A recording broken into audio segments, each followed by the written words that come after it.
And as a result, she quite rightly decides to give me what for. Now, of course, in the film, she's supposed to slap her son. In the world of like cameras, action, all of Yeah, that, yeah. you don't actually slap me. Now, with each take, she got more and more into it.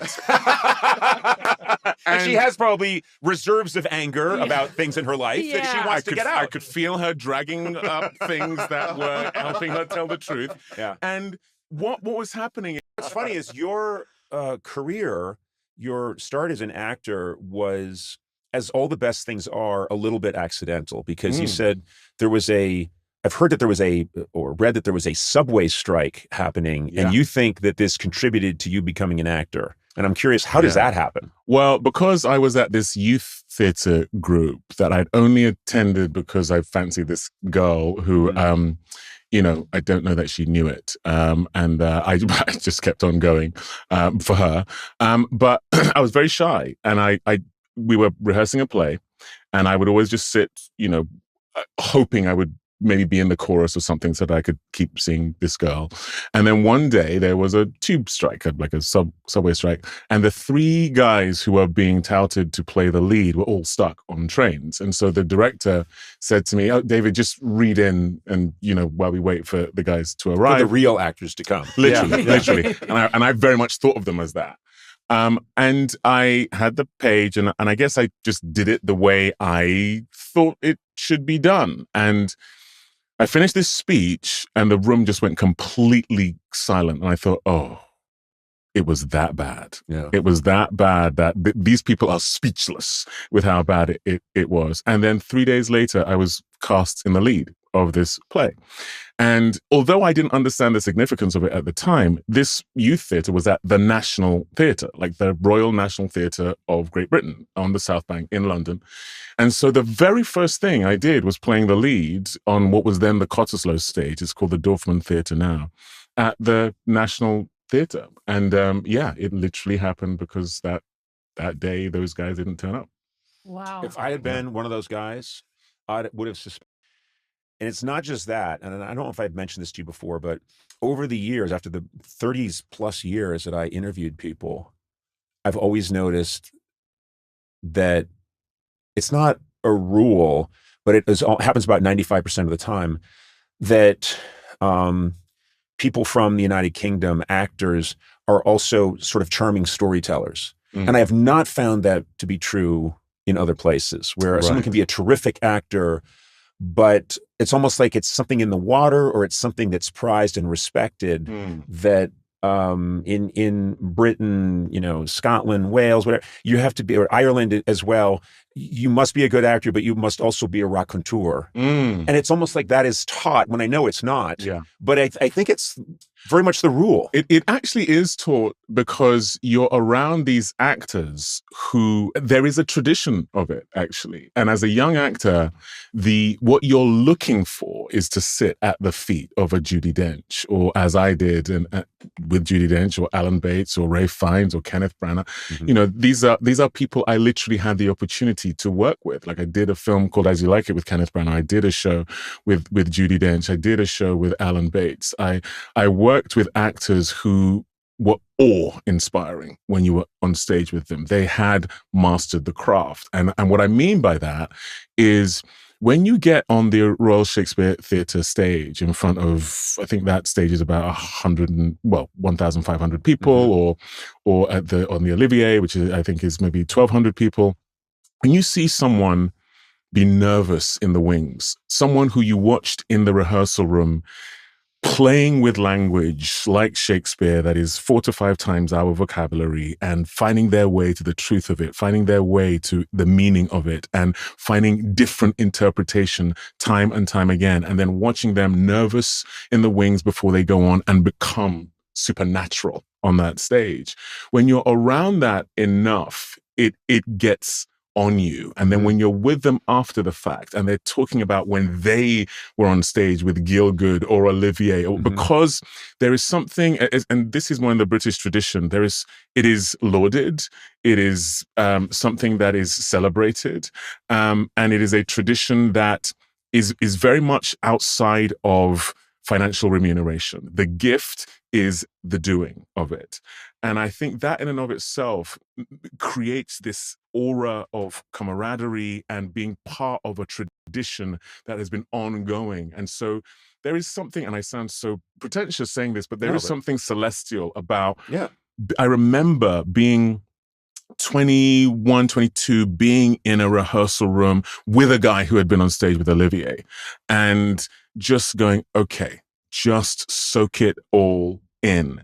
And that what I mean is it gets on you. And what then happens is, as you climb the ranks of being a spare carrier, playing Decritas like I did in Anthony and Cleopatra with my 7 lines, and then within about 3 years, I was playing Henry VI in that same theater. So you go from Halt, Who Goes There, to literally giving these incredible soliloquies, speeches that you will never conquer. Yeah, every night is basically an exercise in humility, because it will kick your butt every night. It's why that playwright, especially Shakespeare, has lasted over 400 years. He tapped into humanity in a way that I don't think any writer has done before and ever will. And so it's the Everest for actors. And so when you have that, and then you combine it with an audience, and what I mean by celestial is that there is this vibration where they start telling you and you must have this as a comedian, they start telling you if you're telling the truth. And the moment there is fracture in that, you feel it instantaneously. And if you do that night after night after night after night, it becomes muscle memory. We've all been around each other since we crawled out of the sea, and we pick up on this. You could call it electrical. You could say there's a biochemical reason for it, or it's just mystical and you don't want to think about it too much. But we know when someone's tapped into the truth. Yes, it's why I think juries, they can make mistakes, but overall, they say, let's get a bunch of your peers and have them listen, and together they'll have a common intelligence. You've said it. It's truth, I think, is the thing. And it's why anyone's favorite actor. The distinction of being slapped by Oprah. Yes. I think we should talk about that. My claim to fame, guys. I mean, as part of a scene, I've been slapped by Oprah just in life. Just for existing. No, I tried to cut. It was an 8 items or less line, and I tried to cut in front of her. That'll do it. And this was up near Santa Barbara, and man, she packs a wallet. But I had it coming, and mad respect. But what was that like? Well, you know what? This was during a film called The Butler. And we were doing this scene, and it was a scene, and it was a tough scene because Sidney Poitier is literally my hero. And it was a scene where my character was being very, shall we say, uncouth about Sidney Poitier. And as a result, she quite rightly decides to give me what for. Now, of course, in the film, she's supposed to slap her son. In the world of like cameras, action, all of that, don't actually slap me. Now, with each take, she got more and more into it.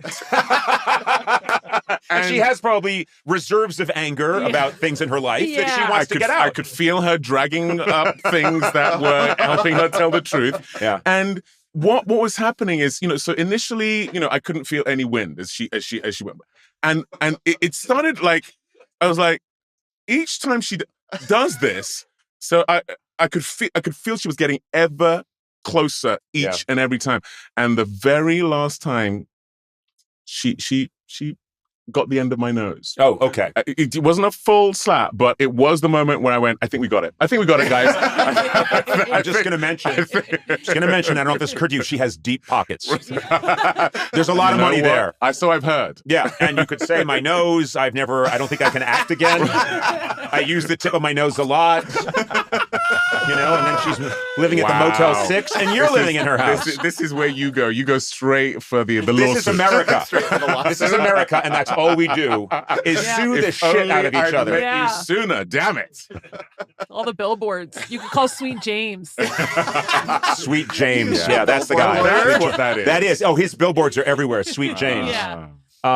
It's funny you mentioned that because we did something, the lovely Sophie Turner was going to be on our show. And I've always had a good time talking with her, and she was coming on, and I read the notes, and they said she might want to try something where she it involves her lightly slapping you. And I told her just before the show, so this is really on me. I said, if those things are going to work, you really have to go for it. So I told her, you should, if it's going to work, you have to really go for it. You can't kind of half do it. Right.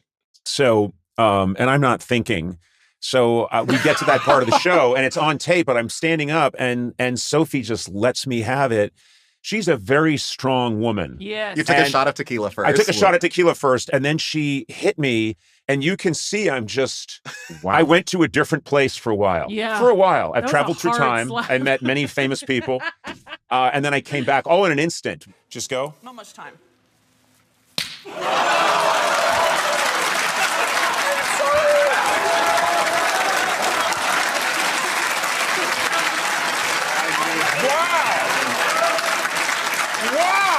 Give me some context. Was it for a bit? It was a game. I think Is- she called it tequila slaps. Yeah. But I don't know Okay. how it's a game, because It it was just just involved a- me having some all it is tequila is- and then her punching the shit out Yeah, of me. you just take a shot of tequila and the person just slaps you, and that's it. What a fun game. Yeah. And But she you left the agreed bottle. to this. I Conan. agree. Not only did I agree to it, I saw it in the notes and I said, oh, and if we do get to that, I like to keep it kind of loose out there. I said, if we do get to that and it starts to happen, Right. if you do that, it's not going to work. You have to Right. let me have it. And God bless her. Yeah, she Right. did. She was Yeah. like, all right. She went he for told it. me. And Right, yeah. right. So is this because you wanted to sue her? Is this why you Yeah. what's that? that was the plan. Unfortunately, I she had wondered a- why I read she's destitute Yeah. now.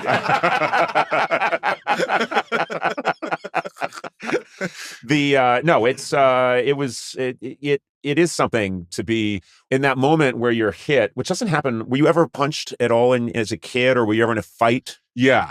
I went to boarding school in Nigeria, and I remember getting into a few fights. It is nothing until you experience being punched in the face. Nothing can prepare. The ringing, the flash of white you see. You're saying yep like you've been punched. Oh, I in was a- I was punched really hard in the face. Oh, really? It was a mugging By Sophie Turner? What happened? It's always Sophie Turner. What happened? It was Sophie Turner, and she was robbing me. It was about 2 years after she was on the show, and I had sued her into destitution. And she said, "I want my money back." She's still carrying tequila. You kind of deserved it then. No, it was. I think I was 18, and I was walking around the north end of Boston, and some kids wanted money, and Oh boy. I said no, and they said, "Why not?" And I said, "I don't feel like it." And just as I said, "like it," as I hit the T, I saw Wow. all the white. Yeah. And Yeah. And then they had to rebuild my nose. Did you get scratch. that? Did you get that? The blood when you suddenly your own blood goes down your throat. Oh, thing? I had the whole thing. Yeah. I think I was like a sprinkler. I was Right. thinking you had Oh a my sprinkler system. It was just no. It's getting dark now. I was fine. I bear no emotional wounds. Right. To the guy who's clearly packed with emotional wounds. Yeah. But what I do remember is they had to reshape my nose, and I had the whole wow. black eyes, and I was bandaged up for a while. And there were bars in the neighborhood where I lived, and I'd be walking home from, to my house, and guys standing in the doorways of bars. I always thought this was, something you just see in movies, but they, to a one, would all step out and go, "How's the other guy look?" Wow. And I'd say, "The other guy looks just fine." Not a scratch. No, he's got the dewiest skin. He's, he looks better than he did